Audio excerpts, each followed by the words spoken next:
নমস্কার বন্ধুরা, আমি মিষ্টি। আমি নিয়ে চলে এসেছি তোমাদের সঙ্গে দারুণ একটা স্পেশাল ভিডিও। তো চলো দেখে নিই। তোমাদের সঙ্গে আজকে শেয়ার করব কাঁচকলার কোপ্তাকারি। আমি কিন্তু এটি ফার্স্ট টাইম করছি।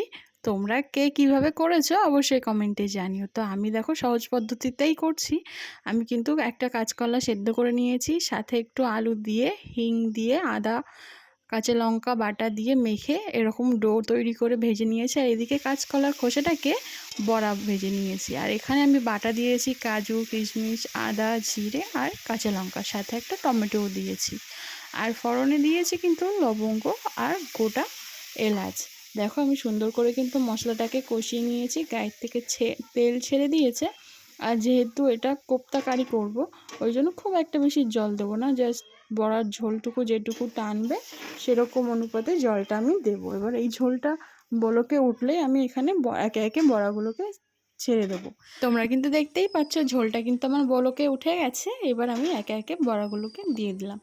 আর আমি দু রকম শেপ দিয়েছি, একটা দিয়েছি লম্বা আকৃতি আর একটা দিয়েছি গোল।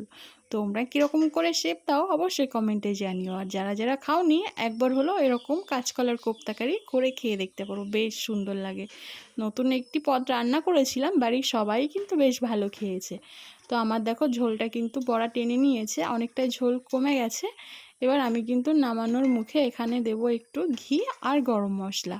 আর ঝোলটা একটু এইভাবেই নামাতে হবে, কারণ পরে কিন্তু দেখো কতটা টেনে নিয়েছে আমার ঝোল। তো আমার কিন্তু রেডি হয়ে গেছে কোপ্তাকারি কাঁচকলার। তোমরা কে কে পছন্দ করলে অবশ্যই কমেন্টে জানিও। আর ভিডিওটি দেখার জন্য অসংখ্য ধন্যবাদ। আর বাড়িতে একবার হলো এই পদ্ধতিতে ট্রাই করে দেখতে পারো, ভীষণ ভীষণ ভালো লাগে। আর তোমরা অবশ্যই কমেন্ট করে জানিও কেমন হয়েছে। তোমাদের এই সুন্দর সুন্দর কমেন্টগুলো দেখলেই কিন্তু আমার ভিডিও করার আগ্রহটা বেড়ে যায়।